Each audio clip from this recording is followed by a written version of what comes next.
தமிழ்ச்சோலை பார்வையாளர்களுக்கு வணக்கம்.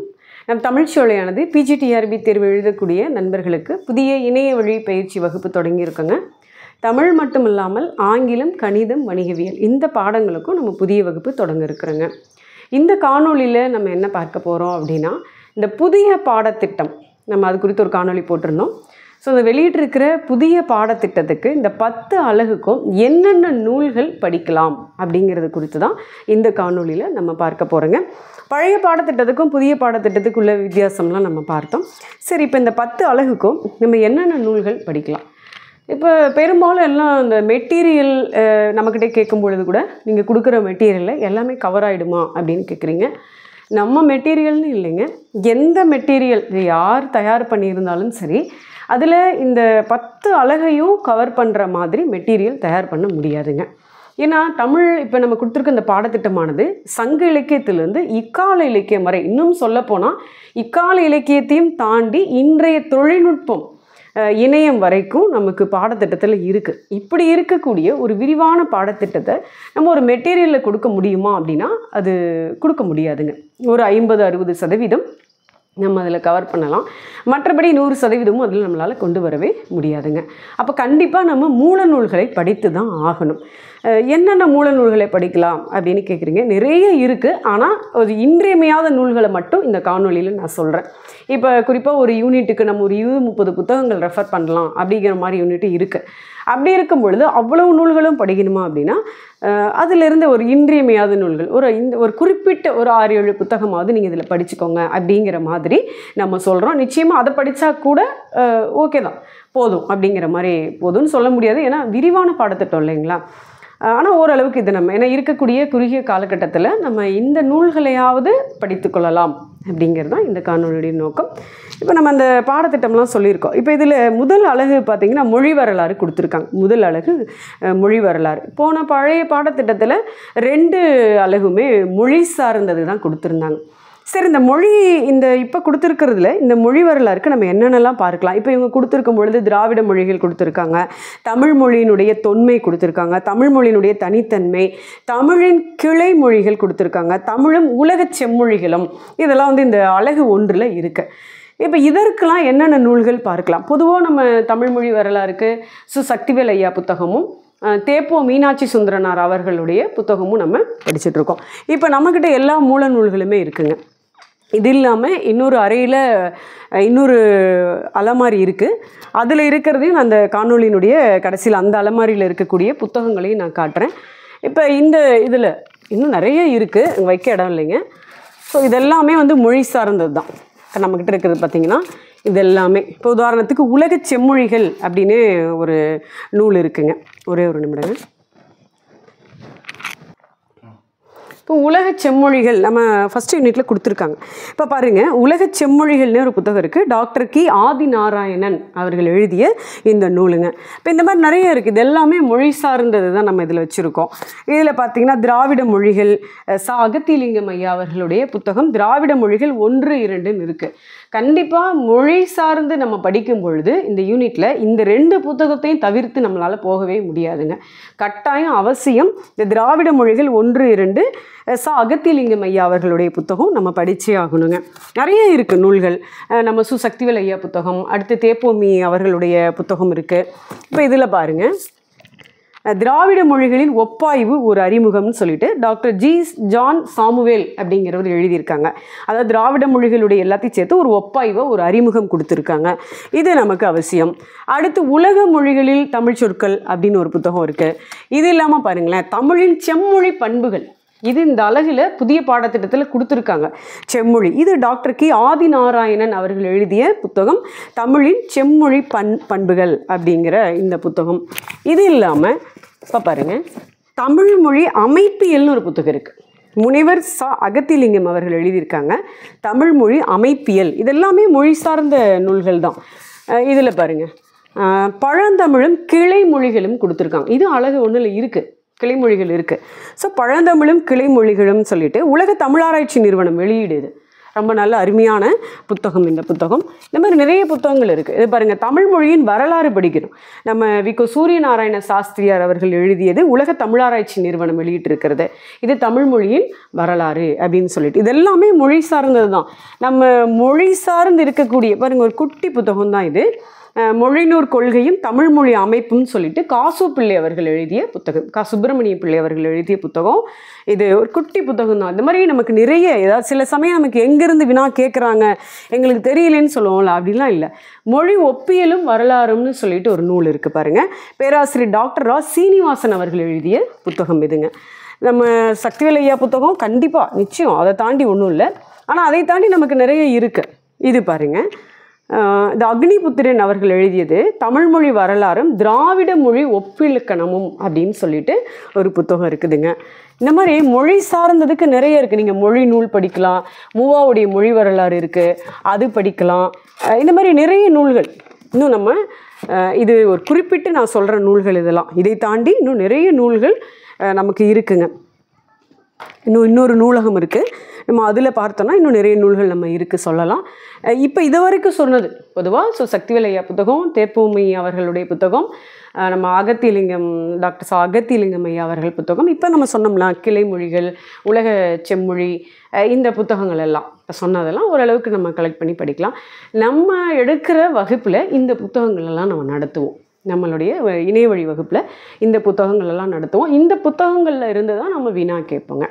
நம்மக்கிட்ட டெஸ்ட் பேட்சில் இணைந்து வெற்றி பெற்றவர்கள் எந்த வகுப்புக்கும் போகாமல் நம்மளுடைய டெஸ்ட் பேட்சில் மட்டும் இணைந்து வெற்றி பெற்ற நண்பர்கள் ஏராளமான பேர் இருக்காங்க. அதுக்கு என்ன காரணம் அப்படின்னா இந்த நூல்களில் இருந்து நம்ம வினா எடுக்கிறது தாங்க. இப்போ இது மொழி சார்ந்து இன்னும் நிறைய இருக்குது. நான் தான் சொன்னேன்ல ஆரம்பத்திலேயே நிறைய நூல்கள் இருக்குது. நம்ம அதெல்லாம் சொல்லும் பொழுது போன டிஆர்பிக்கு நம்ம இந்த மாதிரி ஒரு காணொளி போட்டிருந்தோம். அப்போ கமெண்டில் ஒரு நண்பர் சொன்னார், இவ்வளவு நூல்களும் படிக்கிறதுனா இந்த ஜென்மத்தில் இது பாஸ் பண்ண முடியாதுங்கிற மாதிரி ஒரு நெகட்டிவ் கமெண்ட் போட்டிருந்தார். இந்த மாதிரி நம்ம படிக்கும்பொழுது ஒரு நெகட்டிவான ஒரு எண்ணம் இருக்குது அப்படின்னா நம்ம அந்த வெற்றியை நெருங்கவே முடியாது. எவ்வளோ நூல்கள் இருக்கலாம், நம்மளால் முடிந்ததை படிக்கலாம், அதுதான். ஆனால் நான் என்ன சொல்கிறேன்னா இவ்வளோ நூல்கள் இருக்குது, ஒரு யூனிட்டுக்கு நம்ம நிறைய நூல்கள் இருக்குது. ஏன்னா ஒரு டிஆர்பி போர்டில் இருந்து வினா எடுக்கிறவங்க நல்ல அனுபவம் வாய்ந்தவர்கள், அந்த துறையில் திறமை வாய்ந்தவர்களை தான் அதுக்கு நிர்ணயிப்பாங்க வினா எடுக்கிறதுக்கு. அப்போ அவங்க எவ்வளவோ நூல்கள் படிச்சிருப்பாங்க.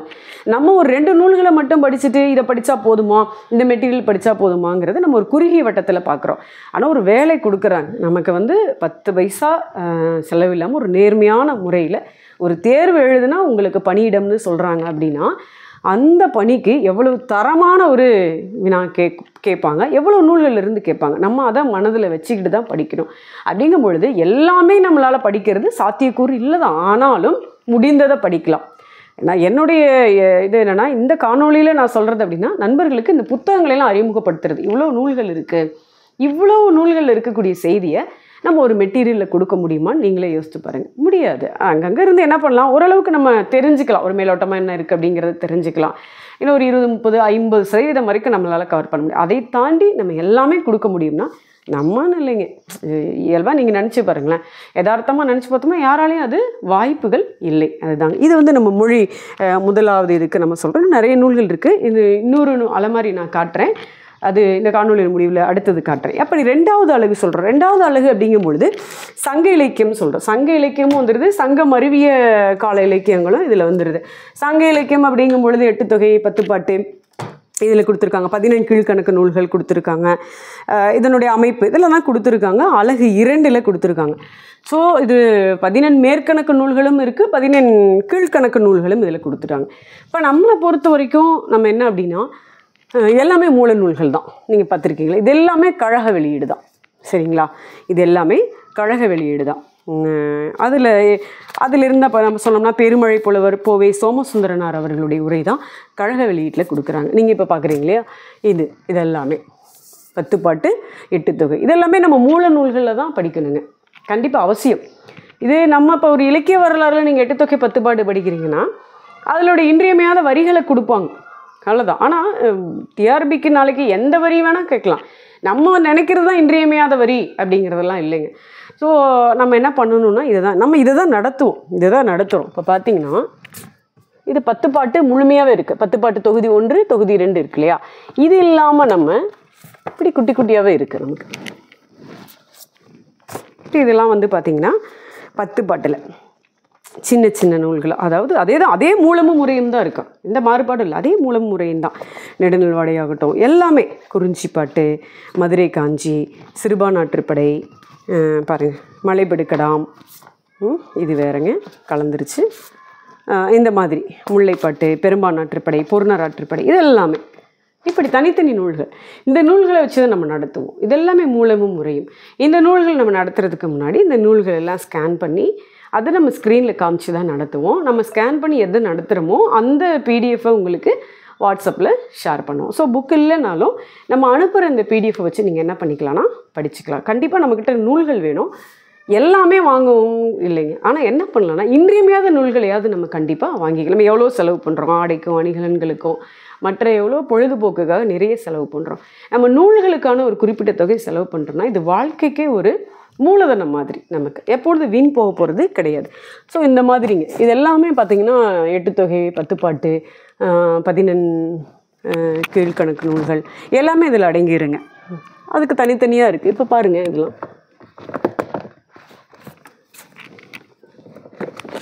இது எல்லாமே குட்டி குட்டி. இப்போ நீதி நூல்கள் நம்ம கொடுத்துருக்காங்க. இது எல்லாமே நீதி நூல்கள் இருக்குது, அறநெறிச்சாரம், இப்படி ஒவ்வொன்றா தனித்தனியாக. இதெல்லாம் வந்து நம்ம கௌரா பதிப்பகம் வெளியிட்டிருக்காங்க. குட்டி குட்டியாக சின்ன சின்ன புத்தகங்களாக நிறைய நூல்கள் கௌரா பதிப்பகத்தில் வெளியிட்டிருக்காங்க. நம்ம அங்கேருந்து நண்பர்களுக்கு வாங்கி கொடுக்குறோம். தனியாக நம்ம ஆர்டர் பண்ணும்பொழுது, அதாவது நம்ம வகுப்பில் இருக்கிற நண்பர்களுக்கு, ஏன்னா நமக்கு நேரம் ஆள் இல்லை வாங்கி அனுப்புறதுக்கு. இப்போ அந்த மாதிரி இப்போ நீதி நூல்கள்லாம் தனியாக கொடுத்துருக்காங்க. அறநூல்கள், அறநெறிச்சாரம் இருக்குது, இந்த மாதிரியான நூல்கள் எல்லாம் இப்படி இது எல்லாமே நம்ம வாங்கி என்ன பண்ணுவோம், இதை வச்சு தான் நம்ம நடத்துவோங்க. நான் மீண்டும் மீண்டும் அதான் சொல்கிறேன், இதை வச்சு தான் நம்ம என்ன பண்ணுவோம்னா நடத்துவோங்க. இப்படி நம்ம இந்த 10 பாட்டு 8 தொகை படிக்கும் பொழுது கண்டிப்பாக உரையாசிரியர்கள் படிக்கணும். இப்போ நீங்கள் இதில் உரையாசிரியர்களும் தனியாக இந்த புதிய பாடத்திட்டத்தில் வந்து நமக்கு கொடுக்கல. பழைய பாடத்திட்டத்தில் உரையாசிரியர்கள் இருந்தாங்க, ஆனால் உரையாசிரியர்கள் அடங்குவாங்க. எப்படின்னா 8 தொகையாகட்டும், 10 பாட்டாகட்டும், 14 கீழ்கணக்கு, இதுக்கெல்லாம் உரை எழுதியவங்கன்னு அந்த படிக்கும் பொழுது நிச்சயம் பார்த்தீங்களா, மூவே அரவிந்தன் அவர்கள் எழுதிய உரையாசிரியர்கள். கண்டிப்பாக இந்த நூல் நம்ம படித்தே ஆகணும். இதில் இருக்கிற செய்தி நம்ம வேறு எங்கேயுமே பார்க்க முடியாதுங்க, அவ்வளவு செய்திகள் இருக்குது. இதையும் நம்ம நடத்துவோம் வகுப்பில், இதையும் நம்ம நடத்துவோம்.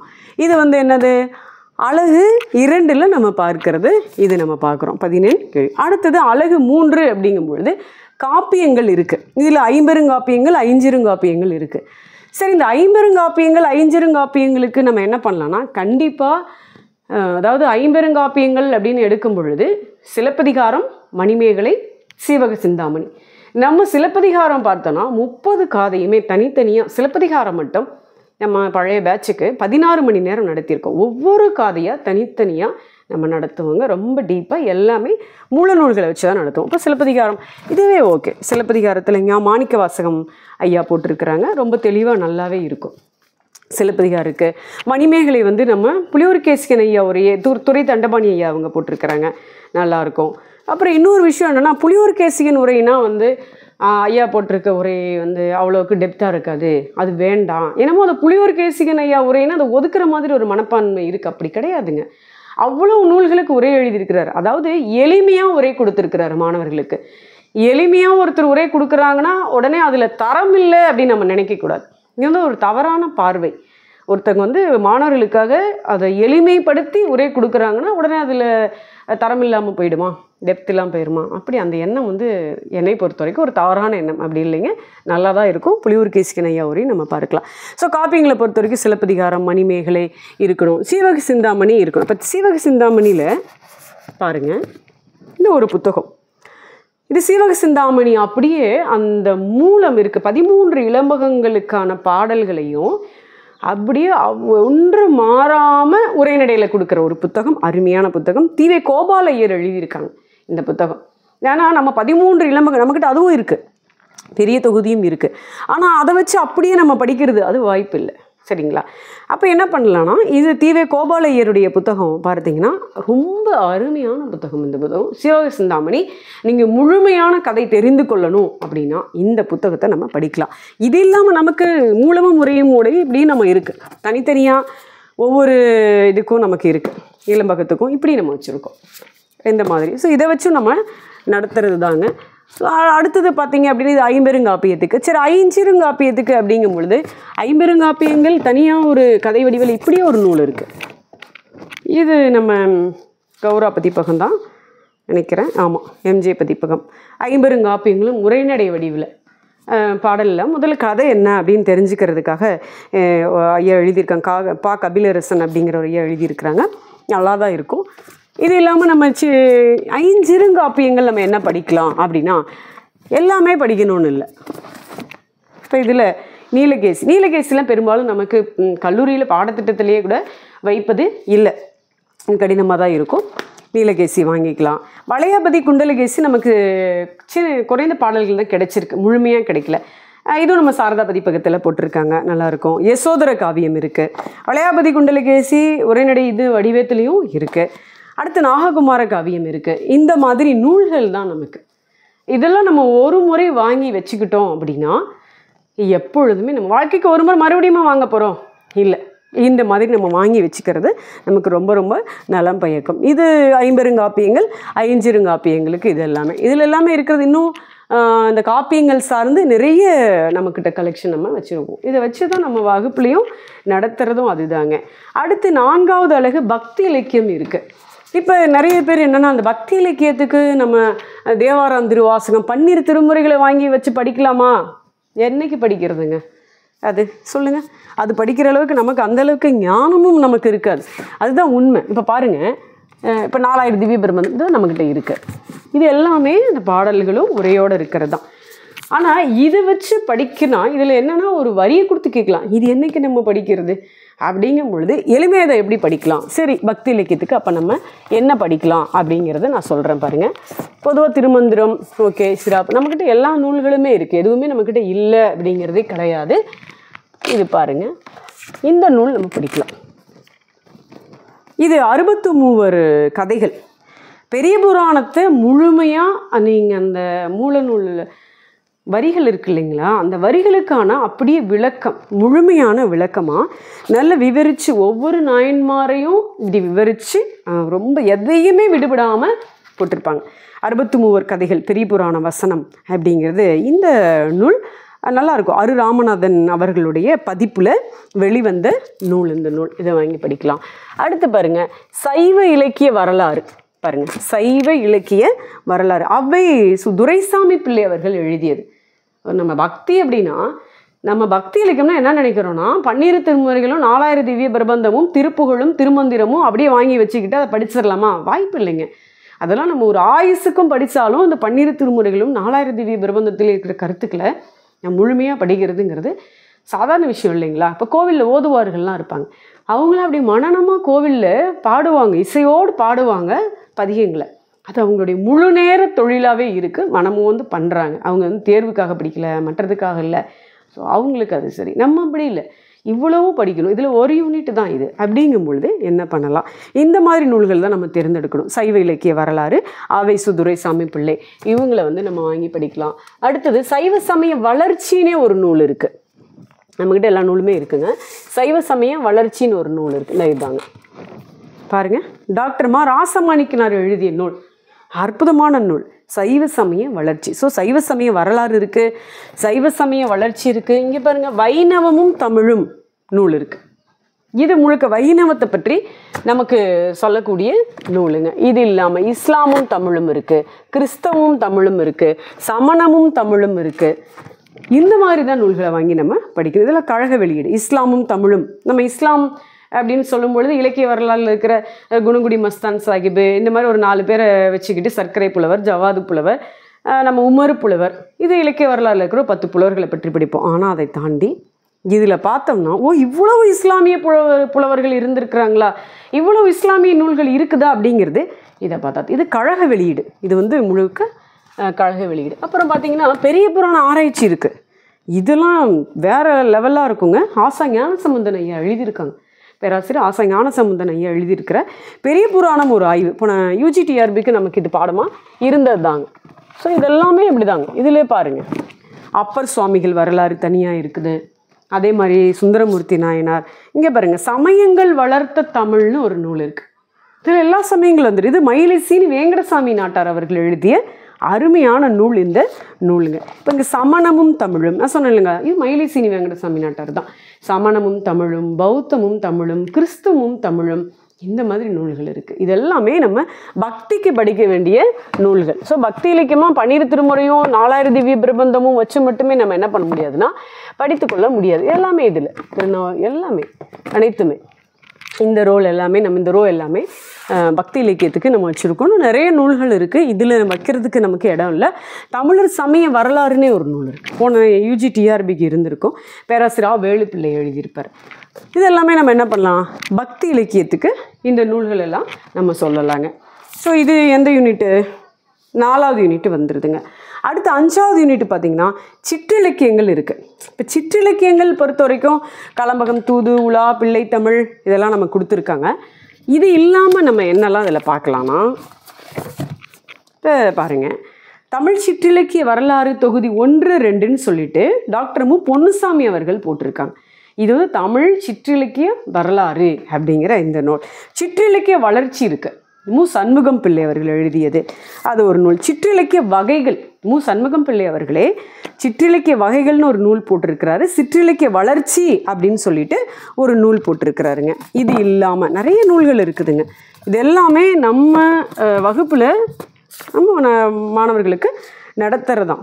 பாருங்கள், சிற்றிலக்கிய செல்வங்கள்னு ஒரு நூல் இருக்குது. நாவி ஜெயராமன் ஐயா போட்டிருக்கிற நூல் இருக்குது. இது பார்த்துருக்கீங்களா?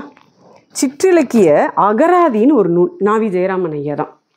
நமக்கெல்லாம் கலம்பகம்னா எத்தனை கலம்பகம் சொல்லுவோம், தூதுன்னா எத்தனை தூது சொல்லுவோம். அதாவது என்னென்னலாம் கலம்பகம்னா எத்தனை கலம்பகம் இருக்குது என்ன எல்லாமே. இது ஒரு டிக்ஷனரி, சிற்றிலக்கிய டிக்ஷனரிங்க இந்த நூல். இது இப்போ கிடைக்குதா என்னன்னு தெரில. நான் ஏன்னா கடையில் வந்து ரொம்ப ஒரு பழைய நூல் ஒன்று தான் இருந்துச்சு, அதை வாங்கிட்டு வந்துட்டேன். ஸோ இந்த நூல் இதில் எல்லாமே அடங்கிடும். என்னென்ன நூல்கள், ஆசிரியர் பெயரோட என்ன நூற்றாண்டு அப்படிங்கிற எல்லா விஷயமும் இது வந்து சிற்றிலக்கியங்களுக்கு. சரி, இது மட்டும் நம்ம படித்தா போதுமா அப்படின்னா இல்லை. என்ன வேறெல்லாம் படிக்கலாம்னா, இப்போ பரணின்னு எடுத்துக்கிட்டோம்னா கண்டிப்பாக நமக்கு இப்போ கலிங்கத்து பரணி இருக்கணும். இதில் என்ன இருக்குது, என்ன வரிகள் இதில் தானே கேட்பாங்க, என்ன இருக்குது, எத்தனை இதில் பிரிவு இருக்குது, 13ஆ 14ஆ, முதல்ல என்ன சொல்கிறாங்க அப்படிங்கிறது தெரியணும். ஒரு பிள்ளைத்தமிழ் எடுத்துக்கிறோம், முத்துக்குமாரசாமி பிள்ளைத்தமிழ், மீனாட்சி அம்மை பிள்ளைத்தமிழ், அதெல்லாம் இருக்கணும். குரமா, திருக்குற்றால குறவஞ்சி, மீனாட்சி அம்மை குரம், தூதுவா பாருங்கள், தமிழ் விடு தூது, இந்த மாதிரி. இப்போ பரணிக்கே ஒரு நூல் இருக்குது. இப்போ சிற்றிலக்கிய செல்வங்கள்னு ஒரு நூல் இருக்குது. பரணி இலக்கியத்தில் பாருங்கள், சுவாமி இளவரசை எழுதியிருக்காங்க. பரணி பற்றி அவ்வளோ தெளிவாக, அவ்வளோ என்னென்ன நூல் இருக்குது, என்ன எல்லா விஷயத்தையும் ஆராய்ந்து இந்த மாதிரி ஒரு சிற்றிலக்கியம் குறித்து ஒருத்தர் ஒரு ரிசர்ச் பண்ணி எழுதியிருப்பாங்க பார்த்தீங்களா. அந்த மாதிரி நூல்களெல்லாம் நம்ம நிறைய என்ன பண்ணிக்கணும்னா கலெக்ஷன் நம்மக்கிட்ட நிறைய சொன்னோம்னா வீடியோ அது போயிட்டே இருக்கும். இன்னும் நிறைய சொல்லி பாருங்கள். உதாரணத்துக்கு தூதுன்னு பாருங்கள், டாக்டர் உவேசா அவர்கள் பதிப்பித்த தூது நூல்கள் இந்த நூலில் மட்டும் இருக்குது. இந்த மாதிரி தூதாகட்டும், கோவைக்குன்னே நம்மக்கிட்ட தனியாக ஒரு நூல் இருக்குது. நிறைய இருக்குங்க, சொல்லிகிட்டே போகலாம். நிறைய நூல்கள் நம்மக்கிட்ட இருக்குது. ஸோ இதெல்லாமே நம்ம என்ன பண்ணிக்கணும், இப்போ தூதுன்னு அழகு கிள்ளை விடு தூது இந்த மாதிரி இருக்குது சிற்றிலக்கியத்துக்கு அப்படின்னு. சரிங்க, இது நம்ம பார்க்கலாம், ஓரளவு சொல்லியிருக்கோம். நிறைய நூல்கள் இருக்குது. இது கொஞ்சம் முதன்மையான முக்கியமான நூல்கள் எல்லாம் நம்ம இதில் சொல்லியிருக்கோம். தனிப்பாடல்கள் கொடுத்துருக்குறாங்க அழகு 5ல். தனிப்பாடல்களை பொறுத்த வரைக்கும் நமக்கு 2 தான். தனிப்பாடல் பாருங்கள், தனிப்பாடல் காசு பிள்ளை அவர்கள் தனிப்பாடல் திரட்டு 1, 2 தொகுதி இருக்குது. 2 தொகுதி இருக்குது. ஆனால் நமக்கு அவங்க பாடத்தில் எல்லாமே கொடுக்கல. அது ஒரு நல்ல விஷயம். ஏன்னா தனிப்பாடல் அப்படின்னு அவங்க சொல்கிறதுல பார்த்தீங்க அப்படின்னா குறிப்பிட்ட சில பேர் தான், காளமேக புலவர், ஔவையார், ராமச்சந்திர கவிராயர், கம்பர், பலப்பட்டடை சொக்கநாதர், இவங்களை மட்டும்தான் கொடுத்துருக்காங்க. அது நமக்கு சரி, ஓகே, படிச்சுக்கலாம். இது இந்த தனிப்பாடல் திரட்டை பொறுத்த வரைக்கும் இதுதான். இது பாருங்கள், தனிப்பாடல் திரட்டு ஒரு ஆய்வு முன்னேற்பட்ட ஈரோடு தமிழன்பன் ஐயா அவர்களுடைய ஆய்வு இந்த நூல். இதுதான் தனிப்பாடல் திரட்டை பற்றி ஒரு ஆய்வே பண்ணியிருக்காரு ஒரு பேரறிஞர் நம்ம ஈரோடு தமிழன்பன் ஐயா அவர்கள். இந்த நூல் நமக்கு அவ்வளவு செய்திகளை கொடுக்கும். இதை தாண்டி தனிப்பாடல் திரட்டு 1, 2ல் தான் இந்த நூல். இது தமிழ் நாவலர் சரிதைன்னு ஒரு நூல் இருக்குது. அதில் தனிப்பாடல் புலவர்களை பற்றிய கதைகள் எல்லாமே அதில் இருக்குங்க. ஸோ இது வந்து என்ன சொல்கிறோன்னா, அழகு இப்போ 5 பார்த்தாச்சு. அழகு 6 அப்படிங்கும் பொழுது இக்கால இலக்கியத்தில் கவிதை, சிறுகதை இந்த மாதிரிலாம் கொடுத்துருக்காங்களா. கவிதை சிறுகதை கொடுத்துருக்காங்க, புதினம் கொடுத்துருக்காங்க, நாடகம் கொடுத்துருக்காங்க. இப்போ ஒரு உதாரணத்துக்கு சொல்கிறோம் அப்படின்னா, இப்போ நாவல்னு எடுத்துக்கோங்களேன். இப்போ நாவல் பேகோ சுந்தரராஜன் அவர்களும் சிவபாத சுந்தரம் எழுதிய தமிழ் நாவல் பாருங்கள், நூற்றாண்டு வரலாறும் வளர்ச்சியும் UGTRBக்கு பாடமாக கொடுத்துருக்காங்க. இந்த நூலும் இது இப்போ கொஞ்சம் நேரத்துக்கு முன்னாடி பார்த்தேன், அது எங்கே இருக்குன்னு தெரியல. சிறுகதைக்கும் அதே மாதிரி தான் நூல் இருக்குது, இவங்களே போட்டிருக்காங்க. அந்த மாதிரி சிறுகதையினுடைய தோற்றம் வளர்ச்சிக்கும் நாவலுடைய தோற்றம் வளர்ச்சிக்கும் இந்த நூல். இது இல்லாமல் இந்த இக்கால இலக்கியத்துக்கு நம்ம நூல் போட்டிருக்கோம். 3 தொகுதி முழுமையாக நம்ம போட்டிருக்கோம். அதில் எல்லாமே அடங்கிருங்க, காட்டுறேன் இருங்க. அதில் பார்த்தோம் அப்படின்னா அனைத்துமே அத்தனை எழுத்தாளர்களை பற்றியே நம்ம கொடுத்துருக்கோம் பாருங்கள். இதில் நீங்கள் நிறைய பேர் கேட்குறாங்க, இந்த இக்கால இலக்கியத்தில் புதிய பாடத்திட்டத்தில் இருக்கிற எல்லாமே இதில் கவர் ஆயிருமா மேடம் அப்படின்னு கேட்குறாங்க. நம்ம போட்டிருக்கிறது 20% தான் இதில் இருக்குது. ஏன்னா அவ்வளோ விஷயம் நம்ம இதில் கொடுத்துருக்கோம். சரிங்களா? 3 தொகுதி 3 வேலை, கிட்டத்தட்ட 1050 பக்கங்கள். தரமான தாளில், எல்லாமே பிரிண்ட்டு தான், தரமான தாளில் பிரிண்ட்டு போட்டு முன்னாடியே நீங்கள் பொருளடக்கத்திலே பார்த்தீங்கன்னா கொடுத்துருப்போம். பாருங்கள், பொருளடக்கத்தில் பார்த்தோன்னா இதில் கொடுத்துருப்போம் அந்த ஆசிரியர் பேர், எந்த பக்கம். இது உங்களுக்கு ஒரு டிக்ஷனரி மாதிரி. நீங்கள் இதை எடுத்துகிட்டு இப்போ ஒன்றும் இல்லை, இதில் யாரை பார்க்கணும் எடுத்துகிட்டு, ராமசாமியை பார்க்கணுமா முன்னாடி பக்கம் எடுத்துகிட்டு, யார் பாரதியாரை பார்க்கணுமா, கவிமணியை பார்க்கணுமா, யார் இருந்தாலும் முன்னாடி எடுத்துகிட்டு அந்த பக்கம் எடுத்துட்டோமா, அவங்களுடைய முழுமையான வாழ்க்கை வரலாறு நம்ம கொடுத்துருக்கோம். இந்த செய்தியெல்லாம் நம்ம இணையத்திலேருந்து தான், அதனுடைய சோர்ஸ் இணையத்திலேருந்து தான் எடுத்தோம். இணையத்துலேயும் இந்த மாதிரி மூல நூல்கள் இருந்தும் எடுக்கிறோம். ஸோ இது இக்கால இலக்கியத்துக்கு இது நெட்டு சிலபஸ் பேஸ் பண்ணி நம்ம இந்த புத்தகம் போட்டோங்க. ஏன்னா இந்த இப்போ PGTRBயில் இருக்கிற பாடத்திட்டத்தில் இருக்கிற இக்கால இலக்கியத்தை விட பல மடங்கு அதிகமானது நெட் சிலபஸ். ஸோ அதை பேஸ் பண்ணி போட்டோம். இந்த நூல் நெட் செட் எழுதுகிறவங்களுக்கு சரி, கல்லூரி TRB எழுதுகிறவங்களுக்கும் சரி, PGTRB எல்லாருக்கும் மிக மிக பயனுள்ளது ஒரு நூல் இந்த 3 வேல்யூம். இந்த 3 வேல்யூம் புத்தகம் 1300 ரூபாய் வருதுங்க. தனியாக உங்களுக்கு வேணும் அப்படின்னு நீங்கள் ஆர்டர் பண்ணிங்கன்னா உங்களுக்கு குரியரில் இதை அனுப்பி வைப்பாங்க. ஏன்னா அவ்வளோ நூல் நம்ம போட்டிருக்கிற நூல்கள் எல்லாமே நம்ம ஒரு 11 நூல்கள் போட்டிருக்கோம். இல்லை பார்த்தீங்களா, 11 நூல்கள். ஏற்கனவே நிறைய நண்பர்கள் இந்த நூல்கள் எல்லாம் வாங்கியிருப்பீங்க. எல்லாமே பிரிண்டட் புக்ஸ் தான். சரிங்களா? ஜெராக்ஸ் மெட்டீரியல் கிடையாது. ஜெராக்ஸ்னால் திரும்ப திரும்ப பார்த்துட்டு அது அழிஞ்சிரும், அது கிழிஞ்சு போயிடும். ஆனால் இந்த 11 நூல்கள் இன்னும் இருக்குது, இதில் கொஞ்சம் குறைவாக இருக்குது. இந்த நூல்கள் எல்லாம் நம்மக்கிட்ட வகுப்பில் சேரக்கூடிய நண்பர்களுக்கு இந்த நூல்களை தான் நம்ம கொடுக்குறோம். இதில் சங்க இலக்கியத்துலேருந்து இக்கால இலக்கியம் வரைக்கும் எல்லா விஷயங்களும் அதில் நம்ம கொடுத்துருக்கோம். ஸோ இக்கால இலக்கியத்துக்கு நம்ம போட்டிருக்கிற நூல்கள் மிக மிக பயனுள்ளதாக இருக்குங்க. அடுத்தது நாடகம், அதுவும் நம்ம போட்டிருக்கோம். நாடகத்தை பற்றியான செய்தி இருக்கும். இந்த நாடகத்துக்கும் நம்ம நிறைய நூல்கள் இருக்குது, நம்ம படிக்கலாங்க. இப்போ உதாரணத்துக்கு இப்போ காலந்தோறும் தமிழ் நாடக கலை வரலாறு திருப்பட்டிருக்காரு. தமிழ் நாடகத்தின் தோற்றமும் வளர்ச்சியும் இருக்குங்களா, அருமையான புத்தகம். அந்த புத்தகத்தை விட்டுட்டு நம்ம நாடகத்தை படிக்கலாமா அப்படின்னா கண்டிப்பாக இல்லை. கண்டிப்பாக அந்த நூல் நம்ம படித்தே ஆகணும். தமிழ் நாடகத்தின் தோற்றமும் வளர்ச்சியும். இந்த புத்தகம் எங்கே வச்சுன்னு தெரியல, நான் நிறைய நம்ம எடுத்துக்கிட்டே இருக்கிறதுனால சில சமயம் இந்த செல்ஃபில் என்ன பண்ணியிருந்தா மாறி போயிடுது, எது எங்கே வைக்கிறோம் அப்படிங்கிறது இல்லாமல் போயிடுது. ஓகேங்க. அடுத்தது பார்த்தோம் அப்படின்னா இலக்கணம். கண்டிப்பாக ஒரே ஒரு யூனிட்டில் இலக்கணத்தை அடக்கிட்டாங்க. இந்த செல்ஃப் ஃபுல்லாகவே இலக்கணம் தான். இடையில இதில் கொஞ்சம் கலந்துருச்சு.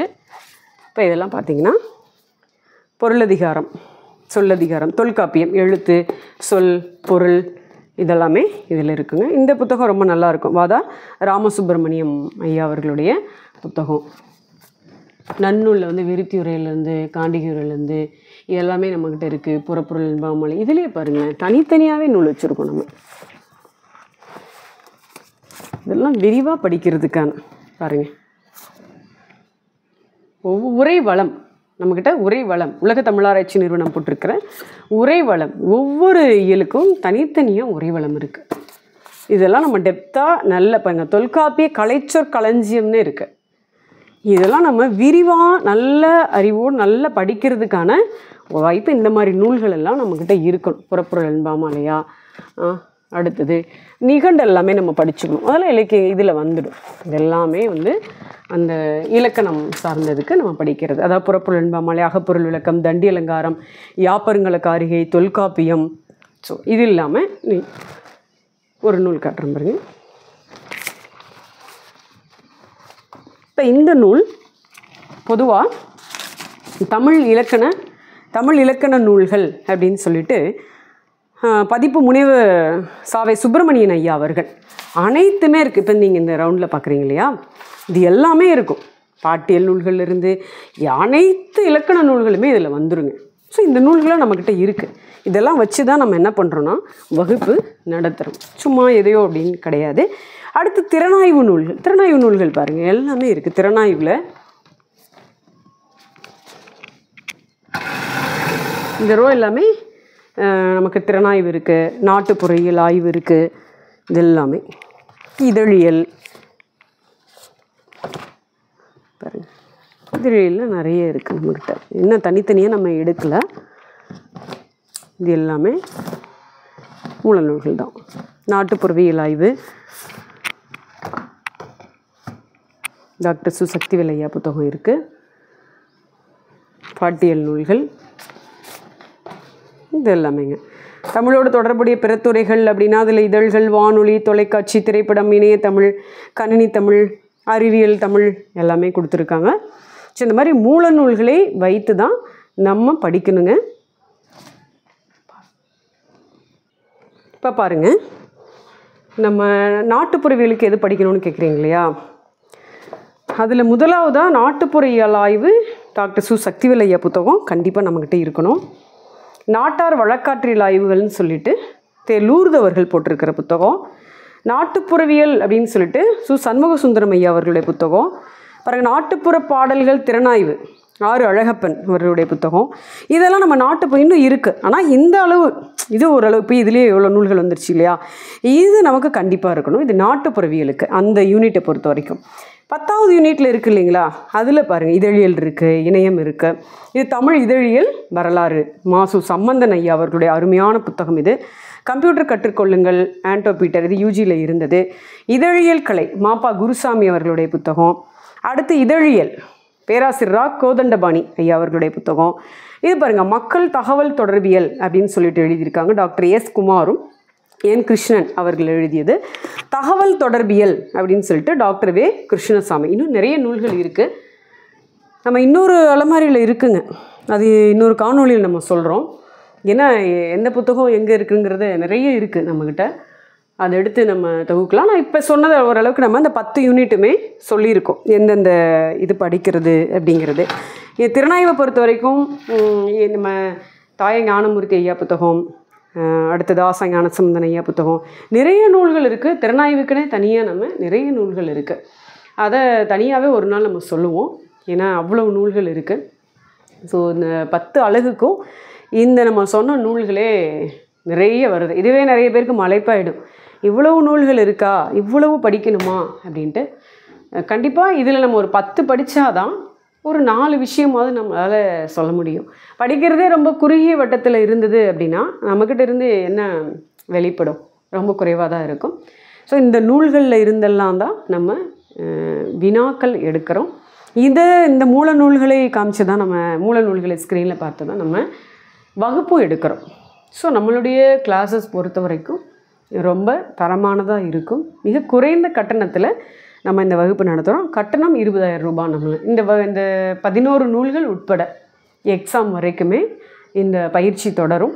அதாவது ஒவ்வொரு நாளும் இல்லை, ஒரு வாரத்தில் 4 நாட்கள் மாலை நேரம் 7 to 9 அல்லது 6 to 8 இந்த நேரங்களில் நடக்கும். மைக்ரோசாஃப்ட் டீம்ஸ் இந்த ஆப் மூலமாக தான் நடக்கும். இந்த கிளாஸ் நீங்கள் லைவாக பார்த்துக்கலாம். கிளாஸில் நீங்கள் இடையில இன்ட்ராக்ட் பண்ணிக்கலாம், உங்களுடைய சந்தேகங்கள் எல்லாம் கேட்டுக்கலாம். சப்போஸ் நம்ம அந்த கிளாஸை ஒரு நாள் பார்க்க முடியல, ஏதேனும் ஒரு சூழல் காரணமாக தவற விட்டுட்டோம் அப்படின்னாலும் அந்த வகுப்பானது அன்று இரவே நம்மளுடைய தமிழ்ச்சோலை அகாடமி அப்ளிகேஷனில், நம்ம அதில் மொபைல் அப்ளிகேஷன், இது மொபைலில் மட்டும்தான் பார்க்க முடியும் ரெக்கார்டட் கிளாஸ். அந்த நடந்த கிளாஸஸை நம்ம அதில் என்ன பண்ணுவோம்னா அப்லோட் பண்ணுவோம். நீங்கள் உங்களுக்கான பாஸ்வேர்டு கொடுப்போம். நீங்கள் எத்தனை முறை வேண்டுமானாலும் எப்பொழுது வேண்டுமானாலும் அந்த வகுப்பு உள்ளே போய்ட்டு பார்த்துக்கலாங்க. இதுதான் நம்மளுடைய வகுப்பை பொறுத்த வரைக்கும். இப்போ இந்த 10 அழகுக்கும் என்னென்ன நூல்கள் படிக்கலாம் அப்படிங்கிறத நம்ம இந்த காணொலியில் ஓரளவு சொல்லிட்டோம், விரிவாகவே சொல்லிட்டோம் அப்படின்னு நினைக்கிறோம். ஏதேனும் இதில் ஏதாவது விட்டு இல்லை இந்த யூனிட்டில் இன்னும் கொஞ்சம் நீங்கள் சொல்லியிருக்கலாம், விடுபட்டு போச்சுன்னா அப்படின்னு ஃபீல் பண்ண நானும் அப்படி நினச்சின்னா அடுத்த காணொலியில் கண்டிப்பாக நான் இதை குறித்து சொல்கிறேன். இன்னொரு அலமாரி இருக்குது, இந்த புக் செல்ஃப் வாங்க நம்ம அதையும் பார்க்கலாம், அதையும் பார்த்துட்டு முடிச்சிடலாங்க. 10 அழகுக்கும் நம்ம என்னென்ன நூல்கள் படிக்கணும் அப்படிங்கிறத விரிவாக பார்த்தங்க. அது மட்டும் அங்கே நிறைய புத்தகங்கள் பார்த்தோம் இல்லைங்களா? இப்போ இந்த அறையிலையும் நம்ம நிறைய புத்தகங்கள் வச்சுருக்கோம், மூல நூல்கள். இப்போ அதை தான் நீங்கள் பார்த்துட்ருக்கீங்க. இதில் பார்த்தீங்க அப்படின்னா மிக பழைய நூல்கள், இப்போ பிரிண்டிங்கில் இல்லாத பிரதிகள் நூல்கள் எல்லாமே நம்மக்கிட்ட இருக்குது. பாருங்கள், இது இல்லாமல் உள்ள ஒரு ரோ இருக்குது. எல்லாமேங்க சங்க இலக்கியம் முதல் இக்கால இலக்கியம் வரைக்கும் நம்மக்கிட்ட இல்லாத புத்தகங்களே கிடையாது. அவ்வளோ கலெக்ஷன் நம்ம வச்சுருக்கோம்.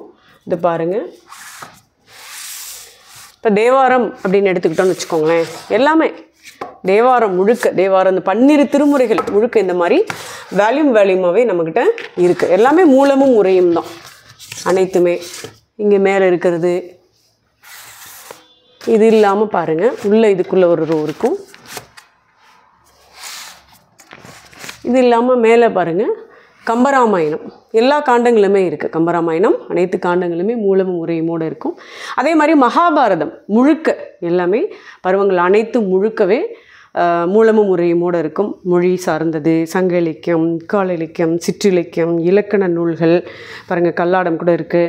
இந்த மாதிரி அது மாதிரி வரலாற்று சார்ந்த நூல்கள், தமிழக வரலாறு பண்பாடும் இருக்கிற நூல்கள், நாட்டுப்புற இலக்கியம் சார்ந்த நூல்கள், அடுத்தது ஊடகத்தமிழ், இதழியல் இந்த சார்ந்த நூல்கள், இது அனைத்துமே நம்மக்கிட்ட இருக்குங்க. இங்கே இன்னும் நிறைய வைக்க இடம் இல்லாதனால மேலே இன்னும் நம்ம கபோர்டில் இன்னொரு அறையில் போட்டிருக்கோம். இன்னொரு வீடியோவில் நான் அந்த அறை முழுக்க காட்டுறேன். அது இதை விட இன்னும் பெரிய நூலகமாக இருக்குது. அதை நம்ம இன்னொரு காணொளியில் பார்க்கலாங்க. இந்த மாதிரி நம்ம எடுக்கக்கூடிய வினாக்கள் எல்லாமே பார்த்திங்கன்னா இந்த மூல நூல்கள்லேருந்து தான் நம்ம வினாக்கள் எடுப்போங்க. வெறுமனே நம்ம மெட்டீரியலில் மட்டும் இல்லை, எல்லாமே இந்த மூல நூல்கள்லேருந்து தான் எடுப்போம். இந்த நூல்களில் எந்த பக்கத்திலிருந்து நம்ம வினா எடுக்கிறோம், இந்த வினா அந்த கீழே டிஸ்கிரிப்ஷனில் நம்ம அந்த சொல்யூஷனில் கொடுத்துருப்போம். இந்த ஒரு வினா எடுக்கிறோம் அப்படின்னா இந்த வினா எந்த புத்தகத்தில் எந்த பக்கத்துலேருந்து எடுக்கப்பட்டது, அந்த புத்தகத்தினோட ஆசிரியர் பெயர் முதற்கொண்டு எல்லா டீட்டெயில்ஸுமே நம்ம ஒவ்வொரு வினாவுக்குமே தனித்தனியாக கொடுப்போங்க. அந்த மாதிரி நம்ம தேர்வானது மிகுந்த பயனுள்ள தேர்வாக இருக்குங்க கண்டிப்பாக. ஏன்னா எல்லாமே நம்ம மூல நூல்களில் இருந்து தான் வினாக்கள் எடுக்கிறோம். நம்ம நடத்துகிறதும் பார்த்திங்க அப்படின்னா மூல நூல்களில் வைத்து தான் நம்ம நடத்துவோங்க. இப்போ இன்றைக்கி நான் ஒரு புத்தகம் அந்த புத்தகத்திலேருந்து நடத்துகிறேன் அப்படின்னா, இப்போ திருவாசகம், இப்போ இதில் ஒன்றும் இல்லை, இதில் பாருங்கள் ஏட்டில் எழுதா கவிதைகள்னு இருக்கா, ஏட்டில் எழுதா கவிதைகள் அன்னகாமு, நமக்கு நாட்டுப்புறவியல் இருக்குது இல்லைங்களா. நம்ம நடத்துகிறோம் அப்படின்னா இந்த மாதிரி மூல நூல்களை வைத்து தான் இப்போ இதை நம்ம என்ன பண்ணிக்கோன்னா ஸ்கேன் பண்ணி அதை ஸ்க்ரீனில் ஓட விட்டு அதை பார்த்து தான் நம்ம நடத்துகிறோம். நீங்கள் அதை பார்க்கலாம். நம்ம நடத்துகிறதுக்கு முன்னாடி நம்ம எது நடத்துகிறோமோ, அந்த எந்த புத்தகத்தை ஸ்கேன் பண்ணி நடத்துகிறோமோ அது உங்களுக்கு PDF சாஃப்ட் காப்பியாக உங்களுக்கு குரூப்பில் நம்ம சென்ட் பண்ணிடுவோம். ஸோ உங்கள்கிட்டையும் இருக்கும். நான் நடத்துகிறது எல்லாமே நான் எதை நடத்துகிறனோ அந்த பகுதி அப்படியே உங்கள்கிட்டையும் அந்த செய்தி இருக்கும். ஸோ உங்களுக்கு கிளாஸ் கவனிக்கும் பொழுது நம்ம அந்த மூல நூல்களை பார்த்து படிக்கிற அந்த ஒரு வழக்கம் கண்டிப்பாக பழகிடுவாங்க. ஆரம்பத்தில் மூல நூல்களை வைத்து படிக்கிறது ரொம்ப சிரமமாக இருக்குமே அப்படிங்கிற மாதிரி இருக்கும். அப்படி இல்லை. அப்புறம் இன்னும் சில கேள்வி கேட்பாங்க, இவ்வளவு நூல்களை படித்து என்னைக்கு படித்து முடிக்கிறது அப்படின்ட்டுங்க. இந்த மாதிரி நெகட்டிவான வினாக்கள் இருக்குது அப்படின்னா கண்டிப்பாக நம்மளால் வெற்றிக்கு பக்கத்தில் கூட போக முடியாது. நம்மளால் எவ்வளோ படிக்க முடியுமோ அவ்வளோ படிக்க முடியும். அவ்வளோ இவ்வளோ நூல்களும் படிக்கணுமோ அப்படிங்கிறது இல்லை. நம்மளால் எவ்வளோ இதில் முயற்சி பண்ண முடியுமோ அந்த அளவுக்கு நம்ம முயற்சி செய்வோம், அவ்வளோதாங்க. இன்னொரு விஷயம், நீங்கள் படிக்க முடியலனாலும் இவ்வளோ நூல்கள்லேருந்து விஷயத்தை நான் உங்களுக்கு சொல்கிறேன். நீங்கள் என்ன பண்ணலான்னா அதை திரும்ப கேட்குறீங்க, நம்ம காணொலி திரும்ப கேட்குறீங்க, கிளாஸஸ் திரும்ப பார்த்துக்கலாம். அப்படிங்கும்பொழுது கற்றலின் கேட்டலே நன்றுன்னு சொல்லுவோம் இல்லைங்களா. ஸோ அது உங்களுக்கு ரொம்ப பயனுள்ளதாக இருக்கும். ஸோ நீங்கள் நம்ம தமிழ்ச்சோலையினுடைய வகுப்பு மிகுந்த பயனுள்ளது ஒரு வகுப்பாக இருக்கும். நம்ம போட்டிருக்கிற மெட்டீரியலும் அதே மாதிரி தான். எல்லாமே இந்த மூல நூல்களிலிருந்து எடுக்கப்பட்ட செய்தியை தான் நம்ம மெட்டீரியலில் கொடுக்குறோம். ஸோ இந்த காணொளி உங்களுக்கு ஒரு நல்ல ஒரு தெளிவை கொடுத்துருக்கோம், என்னென்ன படிக்கணும் இந்த 10 அலகுக்கும் அப்படிங்கிற ஒரு நல்ல தெளிவை உங்களுக்கு நிச்சயம் கொடுத்துருக்கோம் அப்படின்னு நான் நம்புகிறேன். தொடர்ந்து நீங்கள் நம்ம தமிழ்ச்சோலையை பார்த்துட்டு வாங்க. தொடர்ந்து நம்ம தமிழ்ச்சோலைக்கு பேராதரவு கொடுத்து கொண்டு வரக்கூடிய நண்பர்கள் அனைவருக்கும் மனமார்ந்த நன்றி. வணக்கம்.